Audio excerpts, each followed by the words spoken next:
எந்த ராஜா இவ்வளவாக தேவனுக்கு மகிமை செலுத்துகிறார்? ஒரு ராஜாவுடைய ஸ்தானத்துல நின்றுட்ட பிறகு அவங்க என்ன நினைப்பாங்க? தாங்க தான் எல்லாம் அல்டிமேட் நினைப்பாங்க. நல்லா யோசிச்சு பாருங்க. இன்னைக்கு உலகத்துல இருக்கிற அதிபதிகள், லெட் இட் பி ராஜா மட்டும் இல்ல, எனி கம்பெனி ஆர் எனிபடி, அவங்க என்ன நினைப்பாங்கன்னாக்கா ஐ எம் தி அல்டிமேட். ஆனா இங்க தாவீது தன்னுடைய தாழ்ந்த ஸ்தானத்தை நினைத்து ஒரு ஹெல்ப்லெஸ் மேன், தனக்கு ஒண்ணுமே கிடையாது, என்னை உருவாக்கின என் தேவன் இந்த ஸ்தானத்துல என்னை நிக்கிற வைக்கிறதுக்கு அவர் என்னை தகுதிப்படுத்தினாரே சொல்லி அவரை பாடுறதுக்கு முன்பதாக அவர் என்ன அவர் எழுதுறாரு? நான் இங்கிலீஷ்ல என்ன போட்டுருந்தேன்? சர்வெண்ட் எழுதுறாரு. Is not addressing himself as the king. King David address பண்ணல, சர்வெண்ட் எழுது.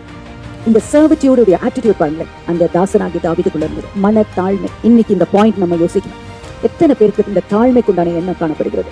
மத்தேயு 5ஆம் அதிகாரம் எடுத்தாக்கா மலை பிரசங்கத்துல இயேசுப்பா சொல்றாரு, தாழ்மை பத்தி பேசுறாரு.